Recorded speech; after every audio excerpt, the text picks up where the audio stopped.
So I'm just going to talk about external rotation exercises. If you compete in any kind of strength sport, if you are bodybuilding, if you are rehabilitating your shoulder from any kind of injury, more than likely you'll be familiar with external rotation exercises and have had to do them to some degree in the past.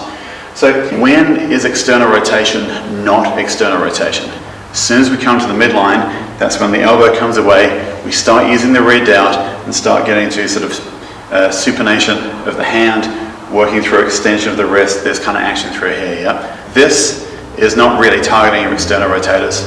What we need to do to really hit those external rotators, so the teres minor and infraspinatus muscles, is keep the elbow pinned in, chest up, shoulder down, so scapular retraction if we can, or depression at least.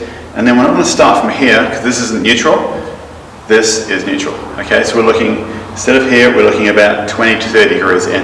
That's our starting point. Now external rotation is about 70 to 90 degrees, depending on the literature you read, 60 to 70 outside of this position here, which is going to be around there. Okay, so when we're performing external rotation exercises, we want to make sure the elbow is in. We're starting from here, and we're keeping the elbow in all the way through. And we don't need to try and reach around to the midline. So let's go to the whiteboard and find out why that is. So when we think about why that is, what we're going to have a look at now is a bit of a cross-section of someone's torso. Yep, so imagine you've got your sword out, you're going to chop someone's head off, and we're now looking down, bird's eye view. What we see is the spine here, we've got the sternum up through here, and this is going to be our rib cage for today. Clearly not exact to life, but you get the idea. So this is the rib cage. Now, someone's facing that away.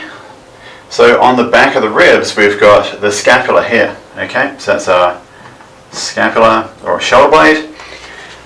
What happens is this shoulder blade doesn't sit flush, it sits at around a 30-degree angle to follow the contour of the ribs here, yeah? Which means at the end of the scapula, which is where we've got the socket, which is where the ball of the arm, the humerus joins into, this sits here at around 30-ish degrees. Depending on the literature you read, it could be 20, 30, we'll go 30, just as easier to imagine that.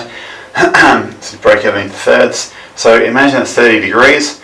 Now we've got the arm coming off at 30 degrees also. So it's called the scapular plane. So when we think about a neutral point, then it's not flush on to the side and sitting here 90 degrees to the midline. It's actually sitting around 20 to 30 degrees that way. So it follows the contour and the lining of the glenoid, which is the socket on the shoulder blade, yeah, which is this bit here, and that's called the scapular plane.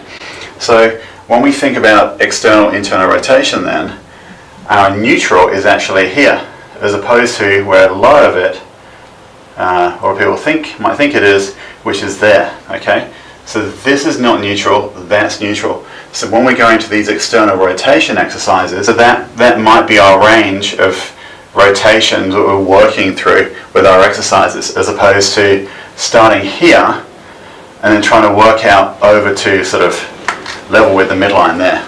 Okay, all right, so that's why we sometimes see people doing this incorrectly. Now we're going to talk about the scapular plane a little bit more when we head back downstairs and show you how to work the external rotators in that sort of horizontal abduction position. So now you know more about this idea of the scapular plane, which is aligned to around 20 to 30 degrees. So when we look at advancing up or making those external rotation exercises more challenging to incorporate more instability, what we can do is go into horizontal abduction, which is here. Again, this is a common one you'll see. People get into this.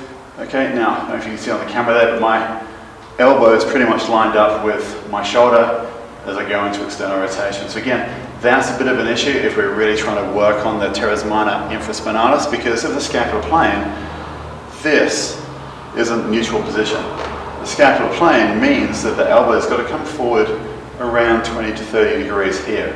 Okay, so we're kind of offset forward of the midline, and then we want to work through external rotation this way. Okay, if we're working into the midline and back, yep, all we're really doing there is, once again, just engaging that rear delt, which is not what this exercise is for. So next time you go to do your external rotation exercises, in either plane, with a band, with a cable, whatever it might be. Just bear in mind this idea of the scapular plane. Look at where your start point is, where your finish point is, and really think about what's doing the work here. Is it the external rotators we're trying to target, or incorporating a whole bunch of other muscles to try and get the band or the dumbbell or the cable as far as we possibly can? Okay, so join me next week for another video.